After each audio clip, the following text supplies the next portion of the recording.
খবর শুনছেন দুর্গাপুর সংবাদ চ্যানেল থেকে। জানাবো আজকের বাছাই করা 10টি তাজা খবর। শুরুতেই হেডলাইন। দলের লোকেরাই হারিয়েছে বিজেপিকে, ফের সামনে এলো কাঠিবাজি তত্ত্ব। জয়ী প্রার্থীদের নিয়ে শনিবার বৈঠক মমতার, থাকবেন অভিষেকও। প্রধানমন্ত্রীর পদ থেকে ইস্তফা মোদীর, রাষ্ট্রপতির হাতে তুলে দিলেন চিঠি। দেশের জনাদেশ মোদীর বিরুদ্ধে সঠিক সময়ের অপেক্ষা ইন্ডিয়ার, বৈঠকের সিদ্ধান্ত। এনডিএ সরকার গড়া নিয়ে সংশয় আছে, দিল্লি যাওয়ার আগে বিজেপিকে তীব্র কটাক্ষ অভিষেকের। প্রধানমন্ত্রী পদে মোদীকে সমর্থন নয়, হায়দ্রাবাদ কেন্দ্র থেকে বিপুল ভোটে জয়ী হওয়ার পরই সাফ জানালেন ওয়াইসি। অযোধ্যার রামকে ছাড়েনি, সীতাকে বনবাসে পাঠিয়েছে, সেখানে মোদীকে যোগীকে বিস্ফোরক দিলীপ। বুথ ফেরত সমীক্ষায় বাংলায় বিজেপিকে 21 থেকে 31 আসন দেওয়া 3 জ্ঞানী বাবাগুলিকে চেনে নিন। প্রদেশ কংগ্রেস সভাপতির দায়িত্বে ছাড়ার ইচ্ছে প্রকাশ অধীরের। প্রতিদিন নিয়মিত সঠিক খবর শোনার জন্য দুর্গাপুর সংবাদ চ্যানেলটিকে সাবস্ক্রাইব করুন।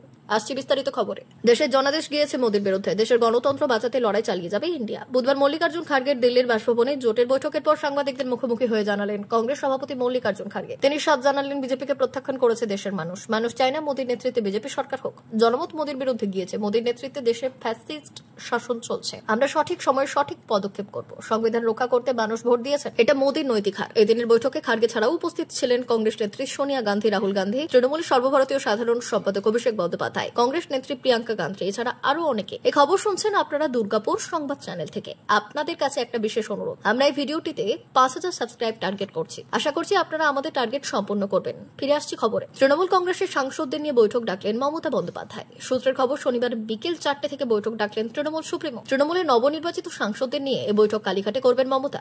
বৈঠকে 29 জন সাংসদকে আসতে বলা হচ্ছে। 29 জন নবনির্বাচিত সাংসদদের নিয়ে শুভেচ্ছা বিনিময়ের পাশাপাশি আগামী দিনের সাংসদদের কি ভূমিকা হবে তা নিয়ে গুরুত্বপূর্ণ নির্দেশ দিতে পারেন মমতা বলে সূত্রের খবর। বুধবার দিল্লিতে বৈঠকে বসছে বিজেপি বিরোধী জোট ইন্ডিয়া। দলের শরিকেরা ইতিমধ্যেই রাজধানীতে পৌঁছতে শুরু করেছেন। ইন্ডিয়ার ওই বৈঠকে ডাক পেয়েছে জোটের অন্যতম শরিক তৃণমূল। দলের প্রতিনিধি হিসেবে বৈঠকে যোগ দিতে বুধবারই দিল্লির উদ্দেশ্যে রওনা দিয়েছেন অভিষেক। তিনি কবে ফিরবেন স্পষ্ট নয়। সূত্রের খবর, অভিষেক ফিরলেই জয়ী প্রার্থীদের নিয়ে বৈঠক করবেন মমতা। প্রাথমিকভাবে শনিবার বৈঠকের দিন স্থির হয়েছে। বিচার ব্যবস্থার একাংশ, সংবাদ মাধ্যম, কেন্দ্রীয় তদন্তকারী সংস্থা, নির্বাচন কমিশনের মাধ্যমে বিরোধীদের কোণঠাসা করতে চেয়েছিল বিজেপি। জনগণ তাতে রায় দিয়েছেন। এনডিএ সরকার গড়তে পারবে কিনা তা নিয়ে সংশয় আছে। বুধবার দিল্লির বৈঠকে যাওয়ার আগে বিমানবন্দরে সাংবাদিকদের মুখোমুখি হয়ে জানালেন তৃণমূলের সর্বভারতীয় সাধারণ সম্পাদক অভিষেক বন্দ্যোপাধ্যায়। তীব্র কটাক্ষ করে অভিষেক বললেন, বিজেপির ভবিষ্যৎবাণী উল্টো হয়েছে। যা তারা নিজেদের দলের জন্য বলেছিল সেটা তৃণমূলের পক্ষে হয়েছে।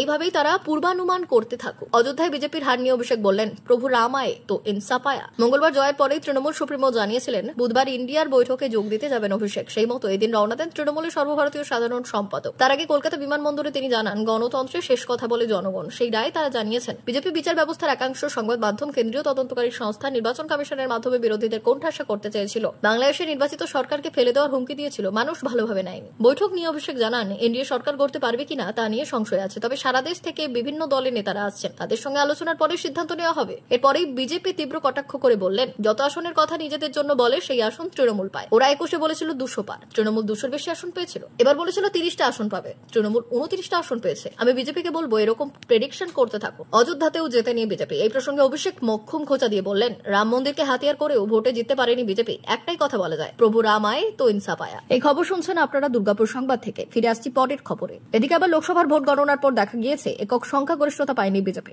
সরকার গঠনের শরিকদের উপরেই ভরসা করতে হবে তাদের। এই আবহেই AIMIM প্রধান আসাউদ্দিন ওয়াইসি স্পষ্ট জানিয়ে দিলেন, প্রধানমন্ত্রী পদে নরেন্দ্র মোদীকে সমর্থন করতে চান না তিনি। উল্লেখ্য, এবারও হায়দ্রাবাদ লোকসভা কেন্দ্র থেকে জয়ী হয়েছেন ওয়াইসি। প্রসঙ্গত, নরেন্দ্র মোদীকে এখন সরকার গড়তে হলে চন্দ্রবাবু নাইডুর দল এবং নীতিশ কুমারের দলের কাছে মাথা নত করতে হবে। সেক্ষেত্রে এনডিএ সরকারের চাবিকাঠি এখন নীতিশ ও চন্দ্রবাবুর হাতে। এই প্রেক্ষিতে ওয়াইসি জানান, বিজেপি যে আসন পেয়েছে সেটাও পাওয়া উচিত ছিল না। তার দাবি, আমি কখনো সুযোগ আছে এমন কথা বলি না। আমি নির্বাচনের সময়ই বলেছিলাম, যদি এমন কোন সুযোগ আসে যে অন্য কেউ প্রধানমন্ত্রী হচ্ছেন মোদী ছাড়া, তখন আমরা সমর্থন করব। মঙ্গলবার লোকসভা ভোটের ফল প্রকাশের পর বুধবার দুপুরে রাষ্ট্রপতি ভবনে পৌঁছে গেলেন প্রধানমন্ত্রী নরেন্দ্র মোদী। তারপর রাষ্ট্রপতি দ্রৌপদী মুর্মুর হাতে তার ইস্তফা পত্র তুলে দিলেন। প্রধানমন্ত্রীর ইস্তফা দেওয়ার অর্থ গোটা মন্ত্রিসভা ভেঙে যাওয়া। এদিন মোদী তার সঙ্গে সাক্ষাৎকারের পর রাষ্ট্রপতি টুইট করে বললেন, প্রধানমন্ত্রীর পদ থেকে নরেন্দ্র মোদী ও গোটা মন্ত্রিসভার ইস্তফা পত্র গ্রহণ করেছি এবং তাকে আপাতত কাজ চালিয়ে যেতে বলেছে। বিজেপির সূত্রে খবর, আগামী 8 জুন শনিবার রাষ্ট্রপতি ভবনে নতুন সরকারের শপথ গ্রহণ অনুষ্ঠান হতে পারে। সেদিন প্রধানমন্ত্রী পদে ফের শপথ নেবেন নরেন্দ্র মোদী ও তার নতুন মন্ত্রিসভার সদস্যরা। তার আগে এখন দিল্লিতে এনডিএ শিবিরে জোর তৎপরতা শুরু হয়ে গেছে। বুধবার বিকেলে এনডিএর বৈঠক ডাকা হয়েছে। সেই জন্য দিল্লিতে পৌঁছেছেন চন্দ্রবাবু নাইডু ও নীতিশ কুমার। সূত্রের খবর, মন্ত্রিসভার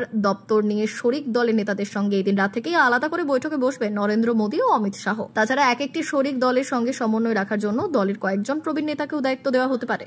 বুধবার সকালে ইকো পার্কে মর্নিং ওয়াকে যথারীতি নানা বিষয় নিয়ে মন্তব্য করলেন লোকসভা ভোটে সদ্য পরাজিত দিলীপ ঘোষ। তাকে নানা প্রশ্ন করা হয়। দিলীপ বললেন, রাম মন্দির আন্দোলন যখন প্রথম শুরু হয় ওখানে তখন সিপিআই জিতত, তারপর বিনয় কাটিহারকে ওখানে নিয়ে এসে জেতানো হয়। রাম মন্দির নিয়ে এত আন্দোলন এবং মন্দির বানিয়ে দেওয়া, তারপরেও কেন হেরেছি? কারণটা পৌরাণিক। অযোধ্যার লোক রামকে ছাড়েনি, সীতাকে বনবাসে পাঠিয়েছে। মোদীকে, যোগীকে। সঙ্গে তিনি যোগ করেন নাইডু এবং নীতিশ বাবুর মতো পাল্টিরাম যারা আছেন তাদের উপর ভরসা করা মানেই বেইমানি। বারবার ঠকতে হয়। এরা বিজেপির সাপোর্ট নিয়ে জিতে আসেন, তারপর বিজেপি ছেড়ে অন্যের সঙ্গে হাত মেলান। এটা দল দেখবে। তবে মমতা বন্দ্যোপাধ্যায়ের কথায় কেউ বিশ্বাস করে না। সন্দেশখালী নিয়েও মুখ খোলেন দিলীপ। আন্দোলনটা রাজনৈতিক ছিল না, সাধারণ মানুষের আন্দোলন ছিল। পরে এটাকে বিজেপি টেক আপ করেছে। আমরা তাদের ন্যায় দেওয়ার চেষ্টা করেছি। কালো অত্যাচার হয়েছে, এরপর ওই মহিলারা ওখানে আর থাকতে পারবেন কিনা জানি না। এই আন্দোলন সারা দেশে নজির করেছিল। ওটা আমাদের পুরনো গড়। ঘোরতর তৃণমূল জামানাতেও আমরা ওখানে ভালো ভোট পেতাম, কিন্তু আরো ভালো রেজাল্ট হবে ভেবেছিলাম, হয়নি।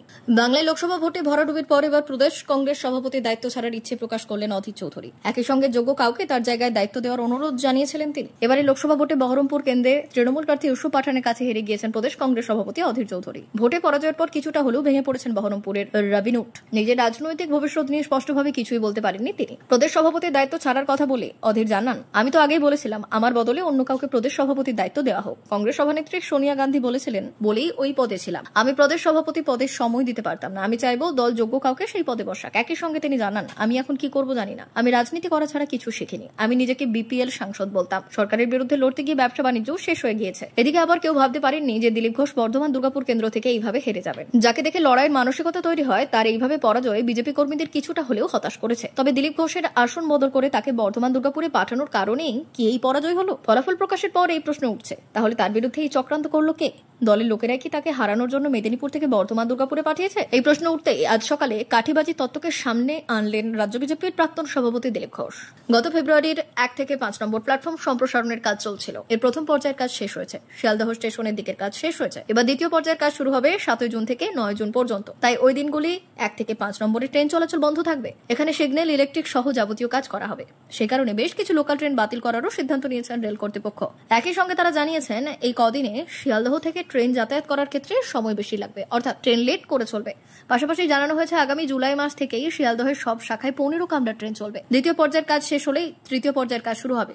সেই কাজ শেষ হতে আরো 3 সপ্তাহ সময় লাগবে। জুলাই থেকে 1 থেকে 5 নম্বর প্ল্যাটফর্ম এবং 12 কোচের ট্রেন চলবে। এখন 300টি 9 কোচের ট্রেন চলে। পিক টাইমে প্রায় 3000 যাত্রী 9 কোচের ট্রেন বহন করে। সেটা আরো বেড়ে যাবে 12 কোচ ট্রেন চালু হলে। ভোট পরবর্তী হিংসের জেরে মিনাখার আটপুকুর অঞ্চলের কচুরহুলু এলাকায় 113 নম্বর বুথে বিজেপি সমর্থকদের বাড়িঘর ভাঙচুরের অভিযোগ উঠল তৃণমূল আশ্রিত দুষ্কৃতীদের বিরুদ্ধে। আনুমানিক 10 থেকে 12টি ঘর ভাঙচুর করা হয়েছে। পাশাপাশি ওই এলাকা থেকে 2টি মোটর বাইক, 3টি সাইকেল সহ একাধিক বাড়ি থেকে টিভি, ফ্রিজ সহ একাধিক জিনিসপত্র লুটের অভিযোগ উঠেছে তৃণমূল আশ্রিত দুষ্কৃতীদের বিরুদ্ধে। ইতিমধ্যেই ওই এলাকায় শতাধিক বাসিন্দা ঘর ছেড়ে অন্যত্র আশ্রয় নিয়েছেন। ঘটনার পর আতঙ্কিত এলাকার বাসিন্দারা ও বিজেপি কর্মী সমর্থকেরা। এই রাজ্যে ভোট পরবর্তী হিংসার অভিযোগ উঠেছে আগেও।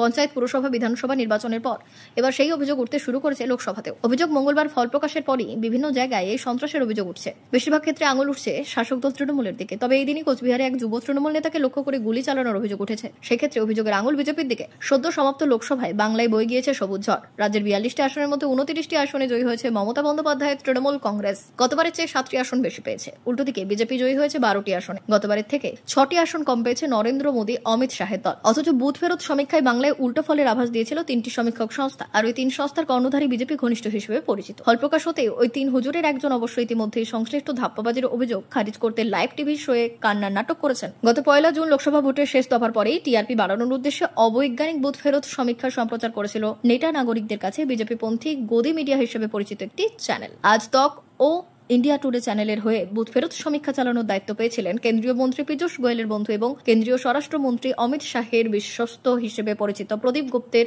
Axis my India. গোটা দেশে এনডিএ 361টি থেকে 401টি আসন পেতে পারে বলে তথাকথিত বুথ ফেরত সমীক্ষায় আভাস দিয়েছিল সংস্থাটি। আর বাংলায় বিজেপিকে সর্বনিম্ন 21 ও সর্বোচ্চ 31টি আসন দিয়েছিল। উল্টো দিকে তৃণমূল 11 থেকে 14টি আসন জিততে পারে বলে রায় দিয়েছিল। বুথ ফেরত সমীক্ষা না মেলাতে পারায় দুর্দান্ত ট্র্যাক রেকর্ড রয়েছে স্বঘোষিত সমীক্ষক সংস্থা সি ভোটারের। এর কর্ণধার যশবন্ত দেশমুখ বিজেপির শীর্ষ নেতাদের বিশ্বস্ত হিসেবেই পরিচিত। গত বিধানসভা ভোটে বাংলায় বিজেপির আসন অনেক বাড়িয়ে দেখার অভিযোগ উঠেছিল সংস্থার বিরুদ্ধে। বরাবরের মতোই এবারও লোকসভা ভোটে এবিপি নিউজ নেটওয়ার্কের হয়ে বুথ ফেরত সমীক্ষা চালিয়েছিল সি ভোটার। বুথ ফেরত সমীক্ষায় বাংলার বিজেপি 23 থেকে 27টি আসন পাচ্ছে বলে জোর গলায় দাবি করেছিল, আর গোটা দেশে এনডিএ 353 থেকে 383 আসন পাবে বলে পূর্বাভাস দিয়েছিল। বিজেপি ঘনিষ্ঠ শিল্পপতি গৌতম আদানির মালিকানাধীন এনডিটিভি সম্প্রচার করেছিল জন কি বাত নামে এক বিশ্বাসযোগ্যহীন সমীক্ষক সংস্থার বুথ ফেরত সমীক্ষা, যার কর্ণধার প্রদীপ ভান্ডারী বিজেপির কট্টর সমর্থক হিসেবে পরিচিত। প্রধানমন্ত্রী নরেন্দ্র মোদীকে নিয়ে লেখা বইয়ের লেখক সুভাষ চন্দ্রের জি নিউজের সঙ্গে যুক্ত ছিলেন, কিন্তু চলতি বছরের শুরুতে তাকে বের করে দিয়েছিল জি নিউজ কর্তৃপক্ষ। মোদী ভক্ত প্রদীপ ভান্ডারীর সংস্থা আভাস দিয়েছিল বঙ্গে জিতবে বিজেপি 21 থেকে 26টি আসনে, আর গোটা দেশে বিজেপি নেতৃত্বাধীন এনডিএ পাবে 362 থেকে 392 আসনে। বাস্তবে 3 হুজুরের সংস্থার বুথ ফেরত সমীক্ষার সঙ্গে বাস্তব ফলের দূরত্ব কয়েক ডজন। এতক্ষণ খবর শুনছিলেন দুর্গাপুর সংবাদ চ্যানেল থেকে। খবর এখনকার মতো এই পর্যন্তই। ধন্যবাদ।